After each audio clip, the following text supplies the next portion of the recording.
मुकेश अंबानी के घर के बाहर मिले विस्फोटक की जांच अब और ज्यादा उलझती जा रही है। हालत तो यह है कि जांच बढ़ने के साथ रहस्यों से पर्दा उठना चाहिए, लेकिन इसका उल्टा हो रहा है। रहस्य और गहराता जा रहा है। अचानक केस से जुड़े एक शख्स की मौत से सवाल भी उठ रहे हैं और सवालों के घेरे में मुंबई पुलिस के एक अधिकारी भी हैं। मुकेश अंबानी के घर के बाहर मिले विस्फोटक की जांच करती पुलिस को शुक्रवार की शाम मनसुख हिरेन की लाश मिली तो सब कुछ और उलझ गया। मनसुख उसी स्कॉर्पियो कार के मालिक थे जो मुकेश अंबानी के घर के बाहर मिली थी। मनसुख की मौत की वजह तलाश रही पुलिस हत्या के एंगल से जांच कर रही थी, लेकिन पोस्टमार्टम रिपोर्ट में जो आया उससे हत्या का एंगल कमजोर पड़ता दिख रहा है।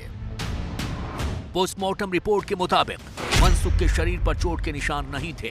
शव मिलने के 12 से 14 घंटे पहले मनसुख की मौत हो चुकी थी। डूबने से मौत की बात भी पोस्टमार्टम रिपोर्ट में कही गई है। ऐसे में हत्या की बात कमजोर पड़ती दिख रही है। हालांकि मौत की वजह जानने के लिए विसरा और दूसरे नमूने भी जांच के लिए लैब भेजे जाएंगे।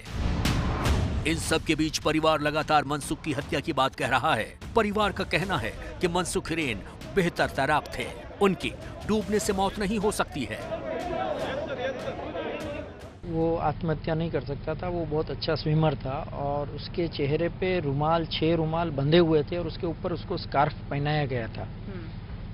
सर, संदेह की सुई जो है वो लगातार बनी हुई है, तो परिवार को क्या लगता है कि आत्महत्या था ये? नहीं, परिवार को आत्महत्या का कोई चांस ही नहीं है। बहुत स्ट्रॉन्ग था और मेंटली प्रिपेयर था और कोई चीज का कमी नहीं है, वेल सेटल है।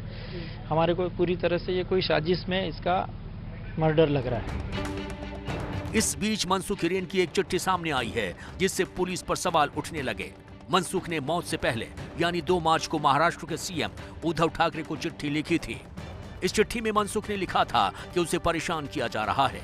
सीएम उद्धव के अलावा महाराष्ट्र के गृह मंत्री और मुंबई थाने के पुलिस कमिश्नर को भी ये चिट्ठी लिखी गई थी।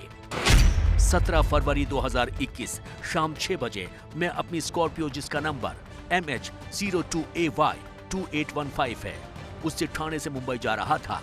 थाने टोल पार करने के बाद मेरी कार में दिक्कत आ गई, जिसके बाद मैंने कार को ईस्टर्न एक्सप्रेस हाईवे पर नाहर फ्लाईओवर पर पार्क कर दिया। इसके बाद मैं टैक्सी से मुंबई गया। काफी देर हो गई थी, इसलिए मैंने कार को अगले दिन ठीक कराने का फैसला किया। 25 फरवरी की रात 11 बजे 2 से 3 पुलिस वाले मेरे घर आए। वो ATS से थे। उन्होंने मुझे एक और खबर देकर चौंका दिया। उन्होंने बताया कि मेरी स्कॉर्पियो कार मुकेश अंबानी के घर बाहर मिली है, जिसमें कुछ विस्फोटक है। उन्होंने मुझसे पूछताछ की और चले गए। इसके बाद रात 11:45 पर 4 से 5 पुलिस वाले घाटकोपर पुलिस थाने से आए। उन्होंने पूछताछ की और चले गए। 26 फरवरी को रात 2 बजे विक्रोली थाने से 4 पुलिस वाले मेरे घर आए। उन्होंने मुझे हिरासत में ले लिया और थाने लेकर गए।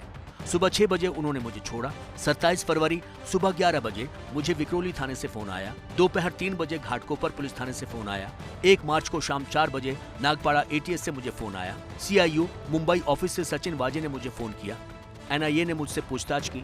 जॉइंट CP भामरे ने मुझसे पूछताछ की। कई एजेंसियों की पूछताछ से मैं परेशान हो गया हूँ। मुझे पीड़ित नहीं, एक आरोपी की तरह समझा जा रहा है। कई टीवी चैनल और अखबार के लोग फोन कर मुझे और मेरे परिवार को प्रताड़ित कर रहे हैं। मुझे इस बात के लिए परेशान किया जा रहा है जिसके बारे में मैं कुछ जानता ही नहीं। मैं पहले ही बयान दे चुका हूं कि मेरी कार चोरी हुई है, मैं पीड़ित हूं, लेकिन पुलिस वाले और मीडिया मुझे प्रताड़ित कर रहे हैं। इस तरह पुलिस और मीडिया को कोई हक नहीं है कि वो मुझे और मेरे परिवार को परेशान करें। मनसुख हिरेन की चिट्ठी में जिस सचिन वाजे नाम के अधिकारी का जिक्र है, पहले उनके बारे में जान लीजिए। सचिन वाजे को मुंबई पुलिस में एनकाउंटर स्पेशलिस्ट के तौर पर जाना जाता है। 2004 में हिरासत में हुई मौत के एक मामले में सचिन को निलंबित कर दिया गया था। 2020 में यानी 16 साल बाद सचिन फिर से नौकरी में बहाल हुए। बहाल होते ही उन्हें क्राइम ब्रांच में पोस्टिंग मिल गई। निलंबन के दौरान 2007 में उन्होंने पुलिस विभाग से इस्तीफा भी दे दिया था। हालांकि उनका इस्तीफा मंजूर नहीं हुआ था। 2008 में वो शिवसेना में भी शामिल हुए थे।